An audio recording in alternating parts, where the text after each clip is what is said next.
اب ہم یہ سمجھتے ہیں کہ اس معاملے کو اگر آگے لے کے چلنا ہے تو پھر گورنمنٹ اپنا موقف پریزنٹ کرے گی, پولیٹیکل پارٹیز اپنا موقف پریزنٹ کریں گی, مگر یہ نہیں ہو سکتا کہ ایک شخص وہ اپنے کیسز کو زیر التوا رکھے, وہ ڈسکوالیفیکیشن سے بھی بچے, وہ کنوکشن سے بھی بچے, اس کی وکلا کی ٹیم جو ہے وہ بہانے کر کے اس کو 4 ماہ گزار دیں, اور الیکشن میں جب ہم جائیں تو عدل و انصاف کا جو نظام ہے وہ بالکل اس ملک میں تباہ ہو چکا ہو. اگر اس کو یہ سہولیات حاصل ہیں کہ وہ چارج بھی فریم نہیں کراتا, فرد جرم عائد نہیں ہونے دیتا, وہ اپنے کیسز کو التوا کا شکار کرتا ہے, تو بیچارہ ایک جو عام پٹیشنر ہے, جو ایک عام سائل ہے. پھر اگین ایک اور بھی بات سامنے آ گئی نا کہ یہ بات طے ہے کہ الیکشن کی کیمپین, اگر یہی گراؤنڈ ریئلٹیز ہے جس کا آپ ذکر کر رہے ہیں کہ الیکشن کی کیمپین عمران خان صاحب ہی کر رہے ہوں گے, یہاں سے نواز شریف صاحب واپس نہیں آ رہے ہیں, تو آپ کا الیکشن جیتنا ہر لحاظ سے بہت مشکل نہیں نظر آ رہا ہے, جس کی وجہ سے بھی آپ لوگ الیکشن میں نہیں جانا چاہتے ہیں؟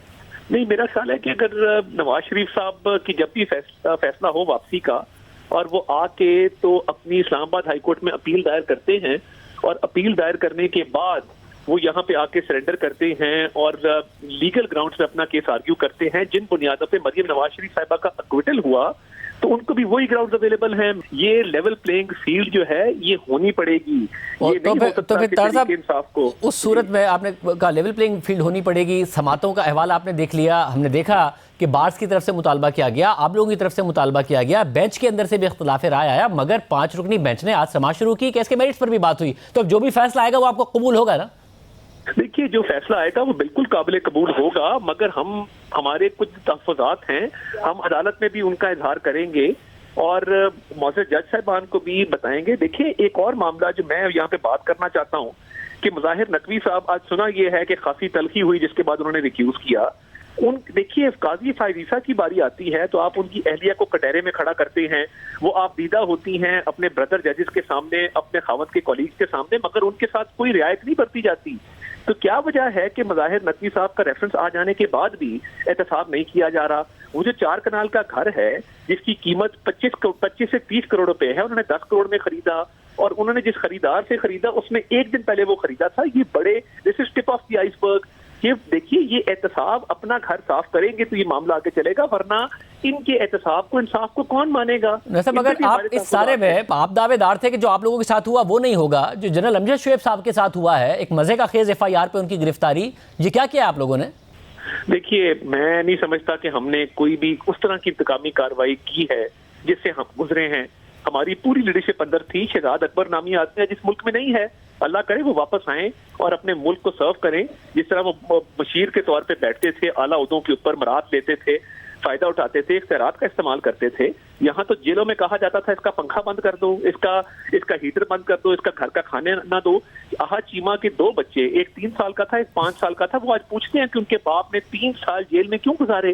ادھر 4 دن کے اندر جاتے ہیں تو ان کے آنسو نکل آتے ہیں. مگر آپ نے کہا انتقامی نہیں کرے, تو امجد شعیب صاحب سے آپ کا تو انتقام نہیں ہے نا, اور کسی بھی جرنیل کو گرفتار کوئی ڈیموکریٹک گورنمنٹ کر لے, چاہے وہ ریٹائرڈ ہو, FIR کرنا مشکل ہوتا ہے, تو آپ لوگ استعمال ہو رہے ہیں پھر, اور اگر استعمال ہو رہے ہیں تو فاشسٹ گورنمنٹ کا داغ تو آپ ہی کے اوپر لگ رہا ہے, اور جو FIR ہے وہ بڑی مزے کا خیز ہے. تو یہ کیا آپ نے گرفتار کر کے؟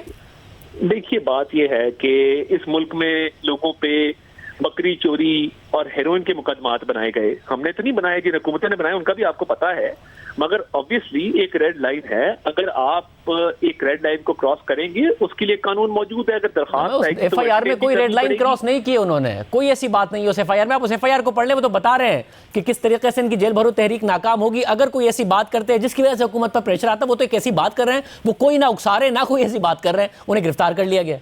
دیکھیے, جب بھی کوئی درخواست آتی ہے کسی کی طرف سے آتی ہے, قانون کے مطابق کارروائی کرنا فرض ہے. وہ کوئی بھی ہو اس کے خلاف کارروائی ہوگی. تو یہ اب آگے کورٹ کا میٹر ہے, اب دیکھتے ہیں کورٹ اس میں کیا ہانٹ کریں گے آپ کو یہ چیزیں مستقبل میں, جس طرح تحریک انصاف کو ہانٹ کرتی ہیں مختلف چیزیں, چاہے رانا ثنا کا کیس ہو, دیگر کیسز ہوں, آپ کے لیے بھی تانا بنے گی یہ چیزیں, یہ جو ہو رہا ہے. ہمارا تو وہ نہ انتقام ہم نے لیا, اور ہمارے پہ یہ باقاعدہ تنقید ہوتی ہے کہ ہم نے اس طریقے سے اکاؤنٹیبلٹی کو نہیں لے کے چلے جس طریقے سے ہمارے ساتھ ہوا. ہم یہ سمجھتے ہیں کہ یہ میرٹ پہ ہونا چاہیے, کسی قانون ضابطے کے تحت ہونا چاہیے, اور کسی کے ساتھ زیادتی نہیں ہونی چاہیے. ہمارا یہ فرم سٹینڈ ہے.